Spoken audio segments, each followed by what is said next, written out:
আর নয় দেরি, চলুন শুরু করি তাড়াতাড়ি। ফিউচার ডেস্টিনেশন ইউটিউব চ্যানেলের পক্ষ থেকে সকলকে জানাই অসংখ্য ধন্যবাদ। আজকে দ্বিতীয় ক্লাস ঝাড়খণ্ড সম্বন্ধীয় জ্ঞানের 11 নম্বর পয়েন্টে দেখব প্রমণ্ডল কি সংখ্যা, বাট যেটাকে আমরা বাংলাতে বলি ইংরেজিতে বলি ডিভিশন। সেই ডিভিশনের সংখ্যা হচ্ছে ঝাড়খণ্ডে 5টি, রাজ্য গঠনের সময় ছিল 4টি। নবগঠিত প্রমণ্ডল বা নিউ ডিভিশন একটি, নাম হচ্ছে কোলহান। এটা 2003 সালে গঠিত হয়েছিল। 13 নম্বর পয়েন্টে দেখব বর্তমানে মোট জেলার সংখ্যা কয়টি। বর্তমানে ঝাড়খণ্ডের মোট জেলার সংখ্যা হচ্ছে 24টি। রাজ্য গঠনের সময় জেলার সংখ্যা ছিল 18টি। 14 নম্বর পয়েন্টে দেখব অনুমণ্ডল বা সাব ডিভিশনের সংখ্যা ঝাড়খণ্ড রাজ্যে, সেটা হচ্ছে 45টি। রাজ্য গঠনের সময় ছিল 33টি।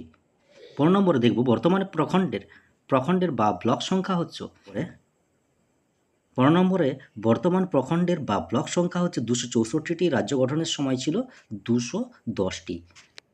16 নম্বরে অধিসূচিত প্রখণ্ড বা নোটিফাইড ব্লকস এর সংখ্যা হচ্ছে 132টি।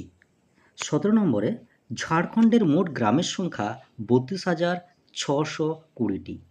এখানে দেখুন একটা দারুণ তথ্য দেওয়া আছে, সেটা হচ্ছে যে বিশেষ যে তথ্যটাতে দেখতে পাচ্ছেন ভারতের গ্রামের সংখ্যা কয়টি। তাহলে ভারতের গ্রামের সংখ্যাটা একটু জেনে রাখা দরকার। 2011 সেন্সাস অনুযায়ী ভারতে গ্রামের সংখ্যা ছিল 6,40,000। 18 নম্বর পয়েন্টে বর্তমানে গ্রাম পঞ্চায়েতের সংখ্যা, অর্থাৎ বর্তমানে ঝাড়খণ্ডে গ্রাম পঞ্চায়েতের সংখ্যা 4,351টি। তাহলে এর সুবিধার্থে আরেকটা সুন্দর তথ্য দেওয়া আছে, দেখুন বিশেষ তথ্যে ভারতের মোট গ্রাম পঞ্চায়েতের সংখ্যা কয়টি।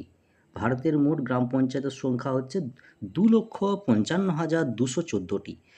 19 নম্বরে দেখব অধিসূচিত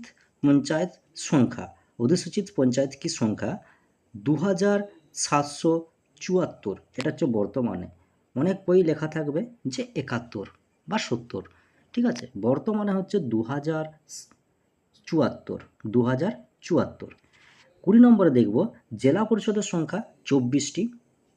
এই জেলা পরিষদ কি সদস্য সংখ্যা হচ্ছে 545টি। কোটা ঝাড়খণ্ডে মোট জেলা পরিষদের সদস্য সংখ্যা হচ্ছে 545টি। 21 নম্বরে দেখব নগর নিকায় বা পৌর সংস্থার সংখ্যা বা নাম্বার অফ মিউনিসিপ্যাল বডি হচ্ছে 50টি। কটি? 50টি। 22 নম্বরে দেখব নগর পরিষদ বা পৌরসভার সংখ্যা 21টি। কোটা? 21টা।